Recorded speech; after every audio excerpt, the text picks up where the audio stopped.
Bonjour, une nouvelle vidéo de Ségala Normand. Donc aujourd'hui, je vous présentais ma défonceuse montée sous table et puis la petite table de fraisage que j'ai fabriquée il y a quelques années. Voilà. Donc la défonceuse que j'utilise là-dessous, c'est une défonceuse Parkside. Donc c'est le modèle POF 1200A1. Donc c'est un modèle qui a déjà quelques années. Donc elle est livrée avec la machine qui est là. Je vous présenterai la machine et puis les quelques défauts que j'ai trouvés dessus. Vous avez dessus donc un réglage micrométrique de la butée de profondeur, un variateur électronique dessus, elle fait 1200 watts. Voilà, donc elle est livrée dans une boîte. Voilà, donc dans une boîte ce type là, boîte carton classique, profondeur de passe de 55 mm. Elle est vendue avec les pinces donc de 6 mm et 8 mm, donc 8 mm standard et puis 6 mm si vous avez des anciennes fraises. C'est intéressant parce que ça permet de les utiliser aussi sur la machine. Et elle était vendue à l'époque avec un coffret de nouilles, un coffret de fraises, voilà. Donc un coffret standard, en plastique dessus, voilà. Coffret standard, donc c'est pas cette fraise là qui est dessus, elle va être sur la machine. Voilà, donc sont plutôt dire qualité moyenne. Voilà, ça permet de dépanner, commencer avec la machine. Vous avez aussi donc un guide parallèle, donc un acier galvanisé, classique, une qualité on va dire moyenne. Hein. Il me semble qu'il est démonté quand on l'achète. Vous avez donc ce qui est pas mal, un guide de copiage. Je sais plus en tête le diamètre, le diamètre. Donc là la douille de 6, la douille de 8 est montée dessus. Comment dire, une pointe pour faire compas. Bon ça je déconseille d'utiliser ça, vous mieux faire un montage. Vous pouvez monter ici ou ici. Et puis vous avez les vis qui permettent de monter les deux vis qui permettent de monter le guide de copiage. Vous avez aussi un embout d'aspiration, il me semble, voilà. Un embout d'aspiration qui se monte avec les deux vis qui sont là. Et puis un adaptateur pour tuyau d'aspirateur. Voilà. Et la notice. La notice qui est là. Voilà. Donc moi ça fait déjà quelques années que je l'ai. Je l'ai utilisé qu'en montage fixe. Alors dans les défauts que je trouve, le plus gros défaut, c'est le jeu qui est au niveau des, je sais pas si on voit bien, au niveau des colonnes. Voilà, vous avez un jeu qui est assez important. Alors une fois qu'elle est serrée, bon, ce jeu n'apparaît plus, mais bon, voilà. Il n'y a qu'un seul blocage, on bloque qu'une seule colonne, donc je crois que c'est la colonne de droite ici, là. Voilà. Donc voilà, et elle fait énormément de bruit. Donc en plus monter sous table ça résonne, mais voilà le bruit, un bruit mécanique de roulement. Voilà, je pense que c'est une machine qui a une durée de vie quand même assez limitée. Voilà, donc ça vaut une quarantaine d'euros. Hein. À l'époque, elle va être 39,90, un truc comme ça. Voilà, sinon elle est bien équipée avec comment dire, la butée micrométrique ici. Le variateur, 1200 watts, bon ça fait une défonceuse moyenne. Voilà.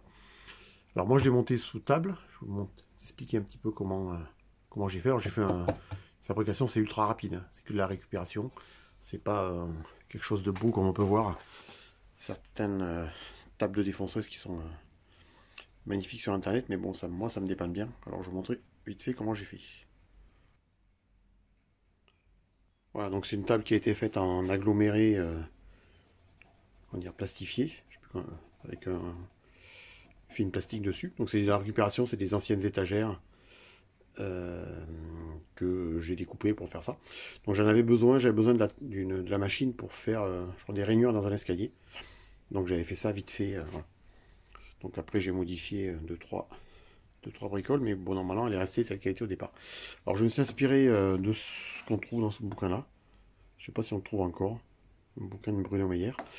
Voilà, vous avez comment faire une défonceuse, une table de défonceuse rapidement. Je sais plus où. Voilà. Globalement, hein, ouais, vous avez une table de défonceuse en 15 minutes. Hein. Voilà, donc moi je me suis inspiré de ça.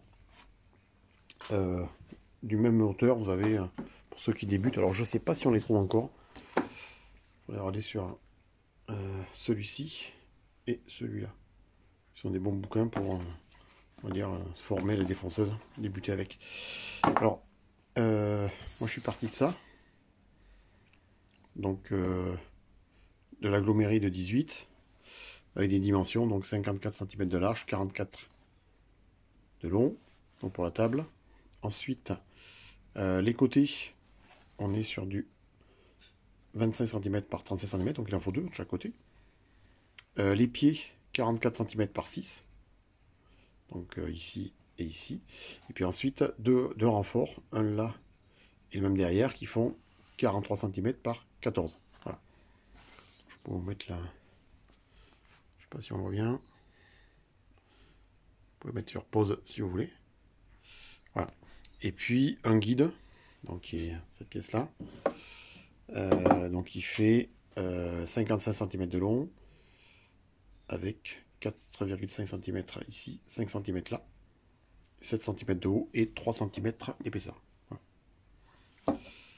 Alors le guide, forcément quand vous les allez l'utiliser, vous allez rentrer dedans, hein, voilà, en fonction de ce que vous faites. Donc voilà, donc il n'y a pas d'aspiration. Je fais un trou au milieu. Et puis j'ai évidé l'intérieur pour gagner un petit peu en profondeur, parce qu'on n'a que 55 mm de course avec la défonceuse, donc c'est un petit peu de juste, mais bon, ça, là ça suffit. Donc là il doit rester, je sais pas, peut-être 8, entre 1 cm et 8 mm. Voilà. Donc j'ai évidé tout le tour de, comment dire, tout le tour de la semelle de défonceuse pour pouvoir l'enfoncer un petit peu dedans. Et puis pour accrocher la défonceuse, je ne sais pas si on va bien voir. Je vais aller voir de l'autre côté. Voilà, donc j'ai fait ces pièces-là. C'est des chutes de je sais pas quoi, de chaîne ou je sais pas quoi, avec deux vis qui permettent de serrer la défonceuse dans la table. Donc une de chaque côté qui permettent de récupérer, de redémonter la défonceuse si on veut tout simplement l'utiliser en classique. Hein. Voilà, à la volée. Alors pour que ça soit plus simple à utiliser, au départ je l'avais pas fait. Et puis je l'ai rajouté là. J'ai fait une espèce de montage, donc une espèce de U. Je vous montrerai les dimensions tout à l'heure. Accroché à la table, avec en dessous une vis, un système, on dirait pas une vis, donc qui permet dans un sens de faire monter la défonceuse et dans l'autre sens de la faire descendre. Avec ici un écrou en T planté dans la pièce de bois. Et ici je fais une petite pièce à l'imprimante 3D, un truc comme ça, qui vient se visser dans la partie qui est là, qui évite que la vis vienne abîmer l'arrière de la défonceuse. Ça vient juste appuyer dessus, donc je fais cette forme là. Je vous mettrai le fichier STL si vous le souhaitez en description pour le télécharger. Voilà. Donc on va le voir là. Voilà. Je sais pas si on va monter. Si. Voilà. Alors vous voyez dans les défauts, si je prends vous avez du jeu au niveau des guidages. Alors une fois qu'on a serré la profondeur,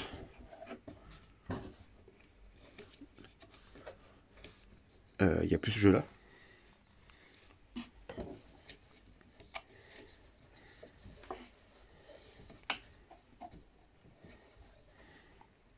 Voilà, j'arrive pas à la trouver. Voilà. Donc là, une fois qu'elle est serrée, il n'y a plus de jeu. Mais le jeu dans la glissière est toujours présent. Voilà. Donc j'ai jamais testé la perpendicularité de la machine. Mais bon, c'est peut-être pas la machine la plus précise du monde non plus. Le prix. Donc voilà. Alors ce que j'ai rajouté, alors ça je l'ai trouvé en foire à tout, c'est un interrupteur ici qui permet de l'éteindre et de la rallumer en sécurité. Voilà, si le courant ne redémarre pas. donc avec un petit crochet ici pour mettre le fil et la clé pour serrer les douilles. Voilà. Pour fixer le guide, j'utilise des presses en sac. Voilà. J'utilise ces choses-là. En fait, c'est ce qui est c'est ce qu'on trouve dans le livre. En fait, je me suis pas cassé la tête, hein, ce qu'on va trouver là-dessus. Voilà. J'ai oublié de montrer ça. Alors oui. Donc là, c'est les dimensions pour cette machine-là. Après, il faut adapter en fonction des dimensions de votre défonceuse. Donc là, on a une pièce qui fait 25 cm de haut, 29 cm ici, et 25 là, avec deux petites cales ici de 4 cm. En profondeur, c'est 8 cm. Voilà. Donc percez au milieu, faites un trou, vous y mettez votre écrou ici, puis votre tige filetée. Alors il me semble que c'est un écrou, c'est une vis de 80 par 8, M8 80. Avec un écrou ici, et j'ai remis un contre-écrou derrière la petite pièce en plastique en haut. Voilà. Donc moi ça me suffit largement. Voilà, je m'en sers énormément pour faire. Là c'est une fraise pour faire des chanfreins. Donc pour arrondir des pièces, etc. Ça va très vite. Hein, ou des quarts de rond. Voilà. Comme j'ai la toupie, je me sers plutôt de la toupie quand c'est des profilages à faire. Mais pour arrondir, casser les angles ou autre, je trouve que c'est super rapide. Voilà. Voilà, donc vous pouvez, n'hésitez pas si vous avez envie de faire une table défonceuse, n'hésitez pas, hein. C'est ultra facile à faire. Donc pour ces dimensions-là ou autres, hein, avec des chutes de bois. Seul défaut, c'est que voilà, une fois que c'est fait, ça prend un petit peu de place. Donc il faut l'arranger. C'est le seul point négatif entre guillemets que j'ai trouvé à la machine. Faut pas trop la fermer, sinon vous avez le bruit, ça résonne énormément. Donc des Françaises font déjà pas mal de bruit. Si en plus vous avez une caisse, ça va faire caisse de résonance. Donc vaut mieux la laisser ouverte comme là. Voilà. Peut-être faire une petite démo. Donc voilà. Donc là j'ai réglé la profondeur de passe. Je rajoute cette espèce une petite pièce de protection avec juste un tasseau là. Puis un écrou, une pince presse en C derrière pour maintenir.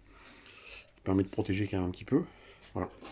Et puis on va faire un chanfrein. Donc là j'ai une espèce de chute. On va faire la même chose de l'autre côté. Non, je sais pas si c'est bien pratique comme ça le main.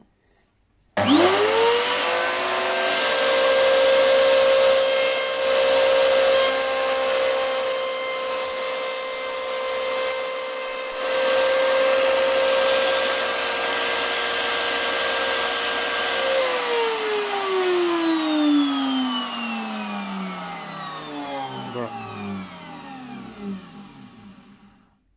Donc voilà. Ça c'est une planche de palette poncée, donc c'est peut-être pas idéal.